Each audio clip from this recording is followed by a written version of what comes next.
எரேமியா அதிகாரம் 24. பாபிலோனிய மன்னன் நேபுகத்நேசர் யோயாக்கீமின் மகனும் யூதாவின் அரசனுமான எக்கோனியாவையும் யூதாவின் தலைவர்களையும் தச்சர்களையும் கொல்லர்களையும் எருசலேமில் இருந்து நாடு கடத்தி பாபிலோனுக்கு கொண்டு சென்ற பின்னர் ஆண்டவர் எனக்கு அருளிய காட்சி. இதோ, ஆண்டவரது கோவில் முன் அத்தி பழங்கள் நிறைந்த 2 கூடைகள் வைக்கப்பட்டிருந்தன. ஒரு கூடையில் மிக நல்ல அத்தி பழங்கள் இருந்தன. அவை முதலில் பழுத்தவை போன்று இருந்தன. மற்ற கூடையில் தீய அத்தி பழங்கள் இருந்தன. அவை தின்ன முடியாத அளவுக்கு மிக கெட்டவையாய் இருந்தன.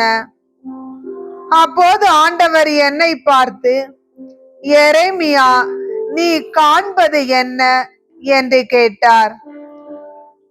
நான் அத்தி பழங்களை பார்க்கிறேன்.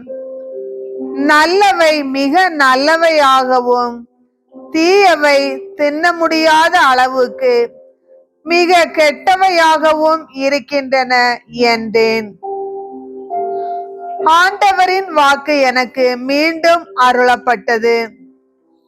இஸ்ரேலின் கடவுளாகிய ஆண்டவர் கூறுவது இதுவே: யூதாவிலிருந்து நாடு கடத்தப்பட்டவர்கள், அதாவது இவ்விடத்திலிருந்து நான் கல்தேயரின் நாட்டுக்கு அனுப்பி இருப்பவர்கள் இந்த நல்ல அத்தி பழங்களை போன்றவர்கள்.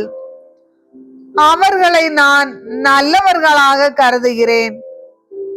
அவர்களுக்கு நன்மை செய்வதில் நான் கண்ணாய் இருக்கிறேன். அவர்களை மீண்டும் என் நாட்டுக்கு கொண்டு வருவேன். நான் அவர்களை கட்டி எழுப்புவேன், கவிழ்த்து வீழ்த்த மாட்டேன். நான் அவர்களை நட்டு வளர்ப்பேன், பிடுங்கி எறிய மாட்டேன். நானே ஆண்டவர் என்பதை அறிந்து கொள்ளும் உள்ளத்தை நான் அவர்களுக்கு கொடுப்பேன். அவர்கள் என் மக்களாய் இருப்பார்கள். நான் அவர்கள் கடவுளாய் இருப்பேன்.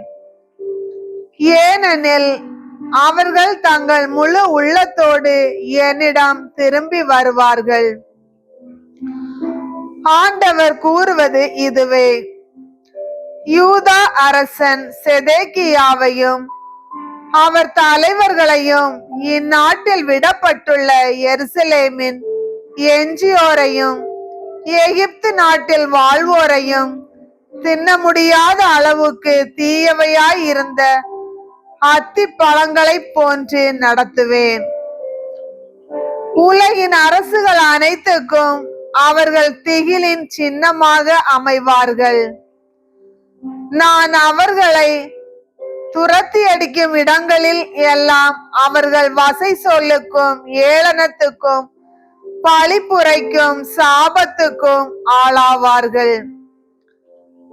நான் அவர்களுக்கும் அவர்களின் மூதாதையருக்கும் கொடுத்த நாட்டில் யாரும் இராது அழியும் வரை அவர்கள் மேல் வாளையும் பஞ்சத்தையும் கொள்ளை நோயையும் அனுப்புவேன்.